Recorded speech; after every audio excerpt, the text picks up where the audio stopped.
हाँ, क्लास अभी-अभी शुरू की है एकदम। हाँ, good evening ma'am. Good evening.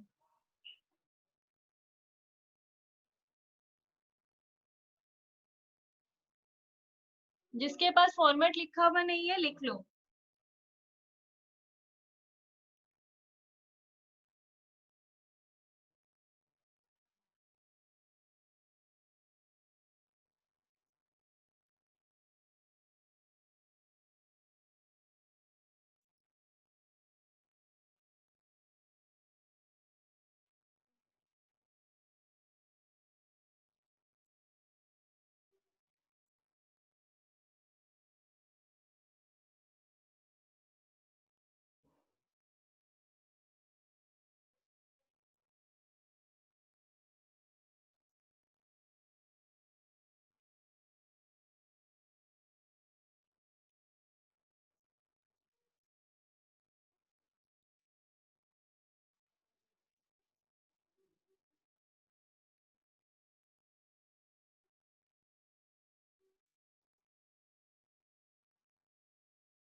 ये जो हम पीएल लिखे हैं, इसको किसी किसी सम में ऐसे लिखा हुआ रहेगा, सरप्लस बोलकर लिखा हुआ रहेगा।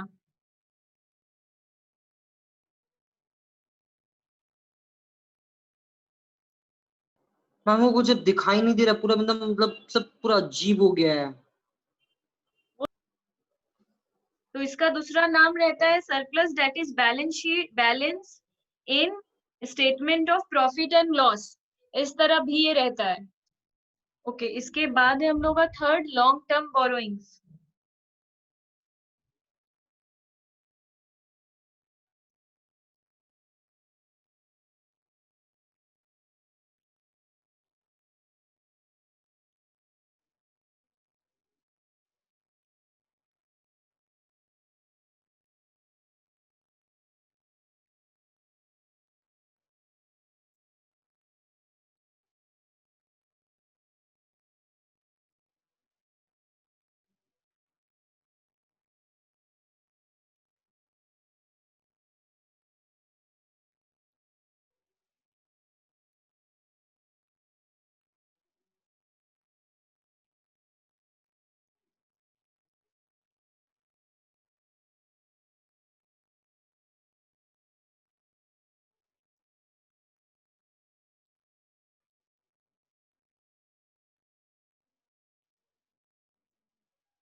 सी देकर इसके नीचे एक इंसर्ट कर लो, कैपिटल वर्क इन प्रोग्रेस।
भेजा था। तो देखो इसमें 16 नंबर सम में हम लोग को क्या दिया है, from the following information extracted from the books of Fair Deal Limited prepare balance sheet of the company as at 31st March 2020 as per schedule 3 of the Companies Act 2013। तो हम लोग क्लियरली लिखेंगे in the books of company, in the books of Fair Deal limited, in the books of Fair Deal limited balance sheet as at 31st March 2020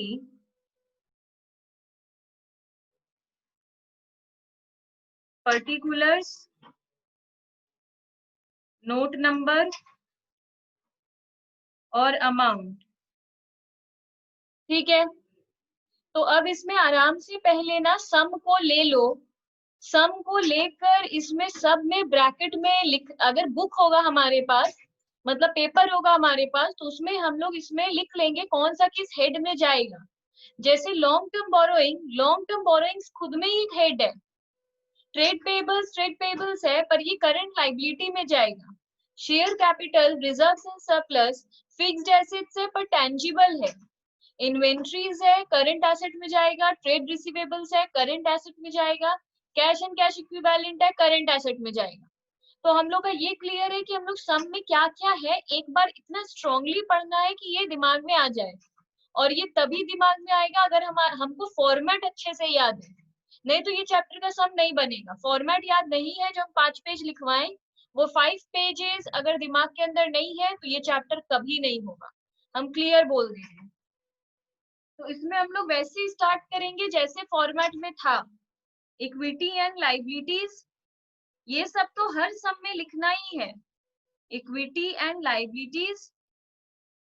उसके बाद 1 दे के share holders fund, जो अभी पीछे फॉर्मेट लिखे हैं हम वही लिख रहे हैं। फिर रोमन 1 दे के शेयर कैपिटल, रोमन 2 दे के रिजर्व्स एंड सरप्लस, ये सब अभी हम लोग पढ़े थे और हम लोग का था भी।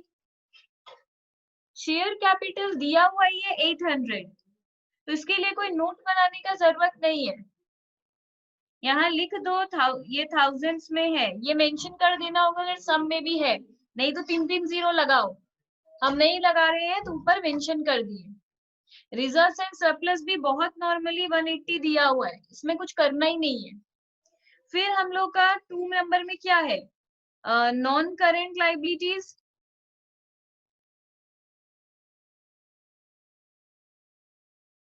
उसमें हम लोग का 1 देकर क्या है, long term borrowings,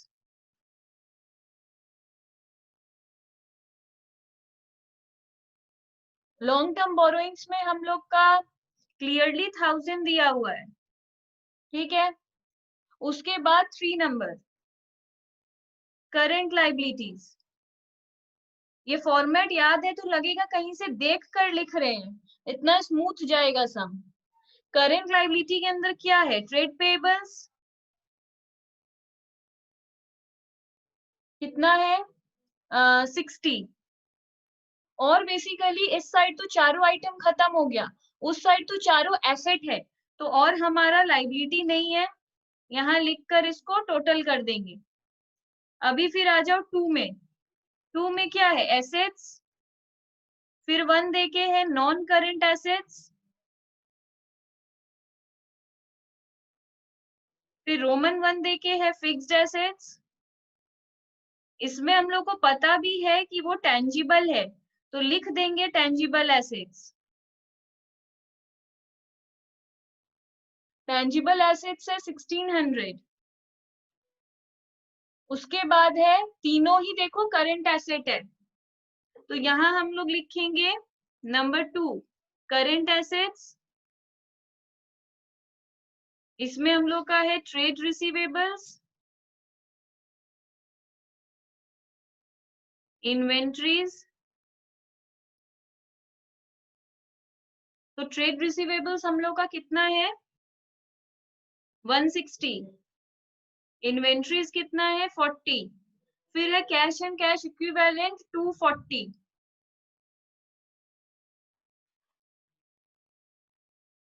cash and cash equivalent